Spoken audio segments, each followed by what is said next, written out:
All right, we got video 2.2, which is scatter plots and other things related to said scatter plots. So first of all, this first bit, you probably could just read it and you would be fine. But what's the difference between the explanatory and response variable? So the explanatory is the X and the response variable is the Y. And that's what statistics calls them. But it's not that big of a deal. Explanatory starts with EX, which is pronounced X. Explanatory X. The response is the Y. But they'll ask you and they'll say something like, what is the response variable? And it should be really easy. It's going to be whatever you would do for X. And that's like the input and the Y is the output. All right. And then obviously we're doing scatter plots, but if you're going to display two quantitative variables, the relationship between them, it's a scatter plot. And then which variable goes on which axis. This one should be super easy. We should know X is the horizontal and Y is the vertical, but now it's the explanatory is the horizontal and the response is the vertical. All right, the next one is, it's just trying to show you how you can change the wording of the question and how it differs. But here it says that Tim wants to know if there's a relationship between height and weight. So which one's the explanatory, which one's the response? He just wants to know if there's a relationship. So it really wouldn't matter. But Kelly wants to know if she can predict weight from height. So she's trying to predict the weight. That makes Y the weight and X the height. So it depends. Whichever one you're predicting is the Y and the one that you're inputting is the X, or the response is the prediction and the explanatory is the input, what you put in. All right, 4 characteristics for interpreting a scatter plot.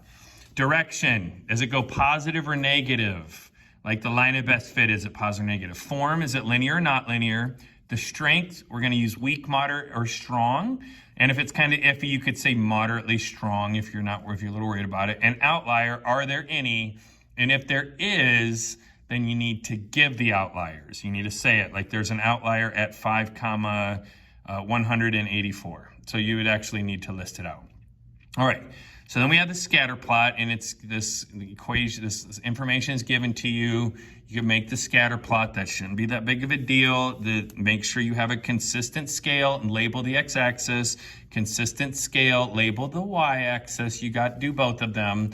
But typically they'll give you the scatter plot because they're very time consuming and we want you to analyze it instead.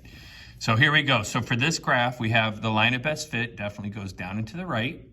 So it'd say there appears to be a moderately strong negative linear relationship. And just notice right there, I actually check off 3 of the boxes pretty quickly.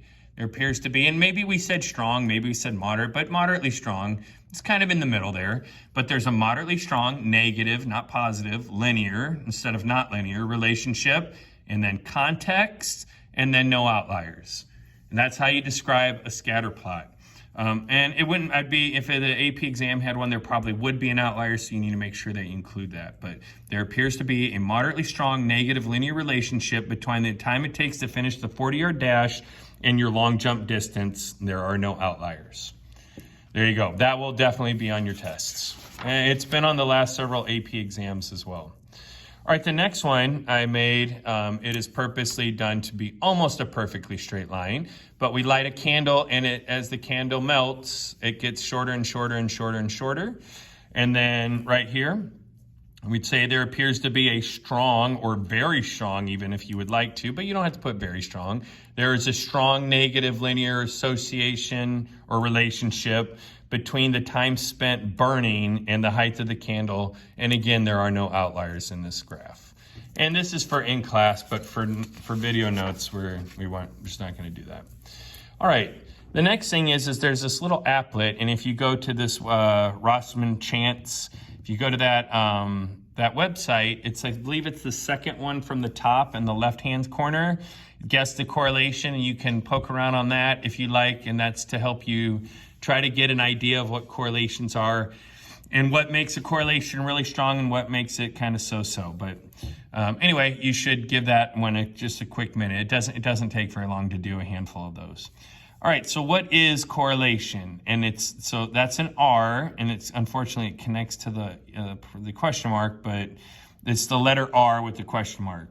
So it measures the direction and strength, positive or negative, and then how strong the linear relationship between two quantitative variables.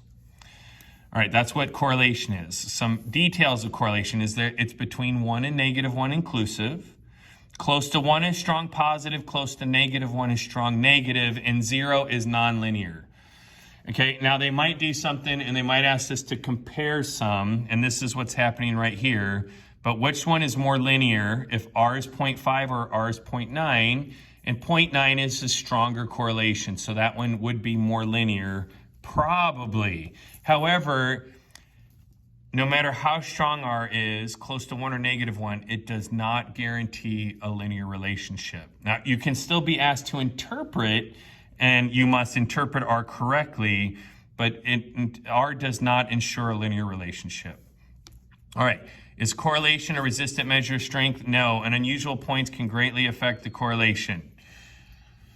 All right, hold on, I need a piece of scratch paper here. All right, couple things, we need to go over this. Outliers versus something called an influential point. An influential point greatly changes the correlation, either makes it stronger or weaker, but it doesn't have to be an outlier. So let's say I have this set of data and the line of best fit would come through here and just keep going. But if I added this 1 point, it follows the pattern. Okay, it's not exactly on the line, but it follows the relative pattern. There is this huge gap, but it's not an outlier because it falls within the same line. However, this correlation might be something like 0.8. It definitely goes up to the right and it makes this line. 0.8 is probably right. But if I make this graph, notice how my oval is long, way longer and skinnier. The longer and skinnier the graph is, the closer R is equal to 1. And that might be something like 0.98. Okay? And if your oval, here, I didn't talk about the oval trick. But if your oval is like this, it looks like, that oval looks like a 0. This one, the R is 0, or it's approximately 0. It might not be 0 exactly, but it's going to be really close to. But an influential point that's not an outlier is one that fits the pattern. It's just way outside, so it's going to affect the correlation. All right? Then we can have an outlier that's not an influential point. So if I had not just the dots I'm going to draw here, but let's say there was like 20,000 points in this distribution, and then I had a point that was an outlier. This is clearly an outlier, all right? But if there's 20,000 points here, I mean, it's an outlier and it looks way different. And if I did the oval trick, it would greatly change the shape of that oval. The problem is the oval only works with a small set of data.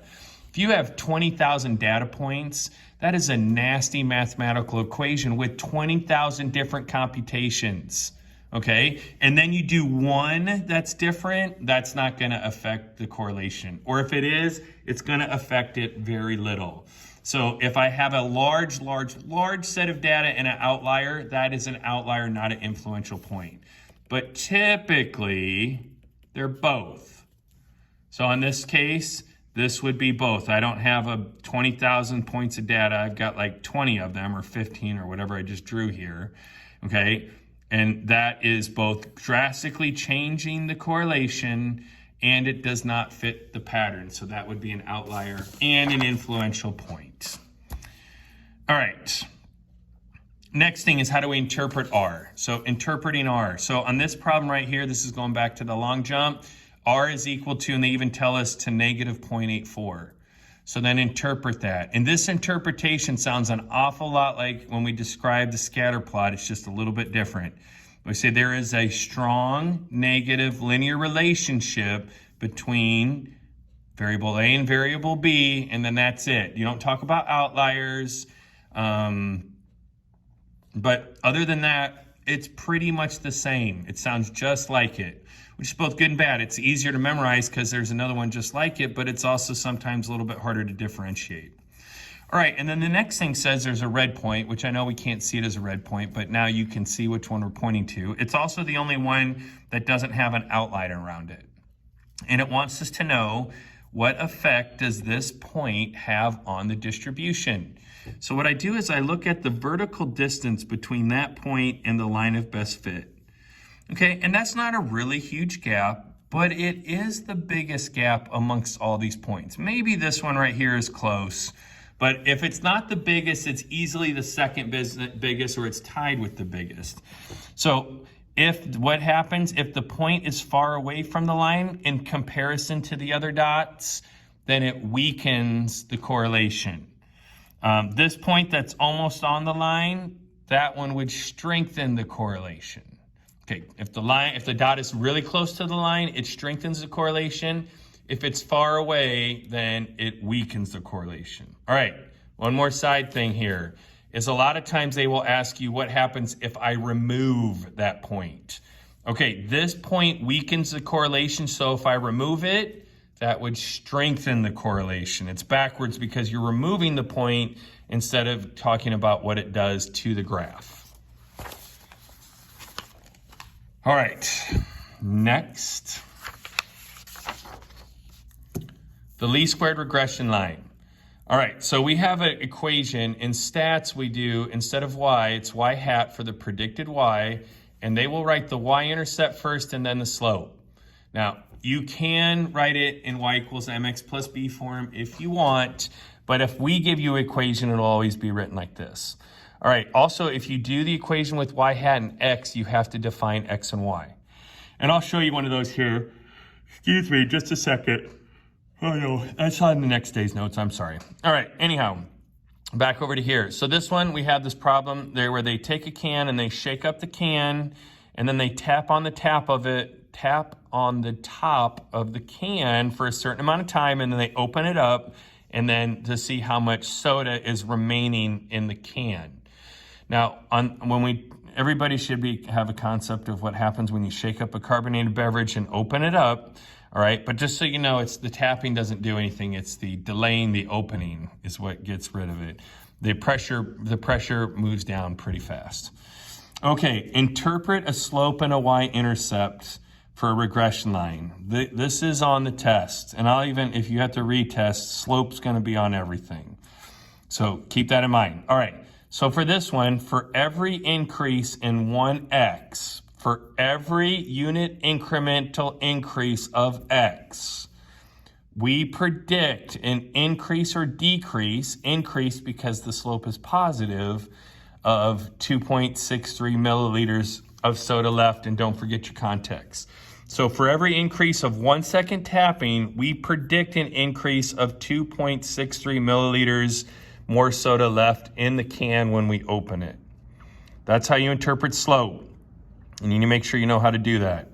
That's on the y-intercept is on there as well. So the y-intercept is the predicted amount of y if x is equal to 0, context. So the amount of soda predicted to be left in the can with 0 seconds or with no tapping would be, and then you give the y-intercept. All right, if they ask you to predict, what you're gonna do is you gotta have the equation, you'll have to find the equation. Hopefully we'll just have the equation. And then you have to write out the equation. Oh, excuse me. But instead of y hat, I'm gonna do soda hat, and you have to put soda hat here. If you don't put this on there, they'll take points off. No matter what you think of that, it doesn't matter, you just gotta do it. And then you write the equation. There's the y-intercept plus 2.63 times 10. Because it said, what if it's been tapped for 10 seconds? And then we plug it in and we get a prediction. And then you answer the question in a sentence. So if they ask you to make a prediction, you write the equation with the hat with whatever y is, and then you write it in with the number filled in, then you give the prediction, answer the question in a sentence. All right, next one says predict the amount of soda if you tap for 60 seconds. Now, if you'll notice, we only went from 0 to 12. We didn't even get close to 60.